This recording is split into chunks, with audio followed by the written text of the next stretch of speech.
What if Hogwarts was real?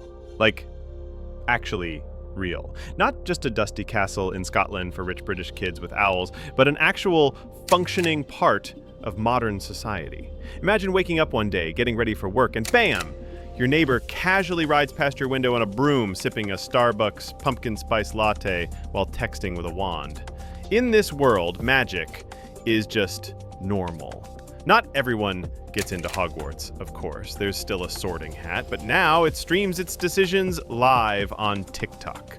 Imagine a kid nervously sitting on a stool while a talking hat debates out loud whether they're brave, smart, or just really into conspiracy theories about Dobby still being alive. Once accepted, Hogwarts isn't all potions and Quidditch anymore. They've upgraded. Wi-Fi now works in the dungeons. Slytherins run crypto scams between classes. Gryffindors are still doing reckless things like turning themselves into frogs for TikTok challenges. Ravenclaws have started a secret underground startup selling magical AI assistants that help you cheat in herbology. But the real madness? Muggles are aware of it now.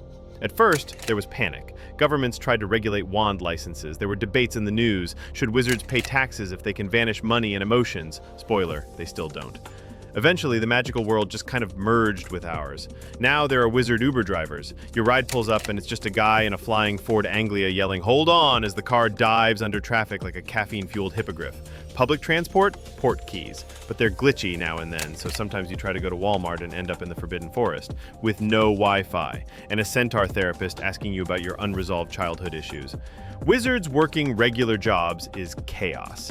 Imagine walking into a Starbucks and the barista is using spells to steam milk mid-air, but accidentally turns your latte into a live toad. You don't complain, though. The toad now identifies as your emotional support frog. HR says it's illegal to refuse him entry. Dating's weirder, too.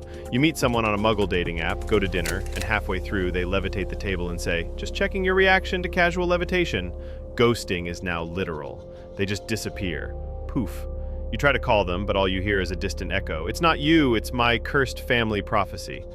And Hogwarts itself has gone through rebranding. It's now Hogwarts School of Witchcraft, Wizardry, and Ethical Social Media Use.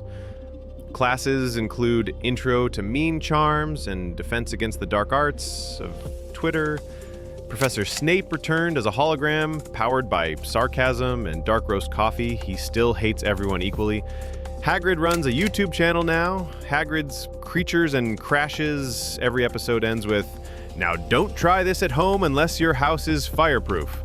Views are in the millions. Buckbeak is an influencer.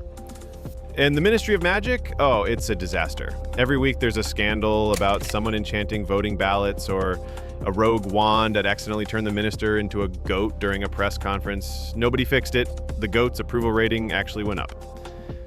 Sports, Quidditch went pro. There are stadiums, fans, merch, even mascots, but also lawsuits. A seeker once sued for emotional damage after being hit with a bludger shaped like his ex-girlfriend's face. It's complicated. But you know what's surprisingly wholesome? Magic support groups. People gather weekly to talk about their wand-related trauma. One guy turns into a teacup every time he hears bad news. Another can't stop summoning bread during arguments. It's just loaves everywhere. The therapist keeps toast on standby. Despite the madness, there's something kind of magical, pun fully intended, about this world. People actually started vibing with the weirdness. Muggles learned to appreciate floating chairs. Wizards learned how to use Google Maps instead of screaming at a map that bites you. Sure, sometimes your train turns into a snake or your phone starts speaking Parseltongue, but who cares? Life's bizarre now, and that's the point. So next time you're late to work and your boss asks why, just look them dead in the eyes and say, "I got caught in a time turner loop with a talking hat and a teleporting frog." They'll understand. Or they'll fire you. But hey, at least you'll have a great story for your next support group.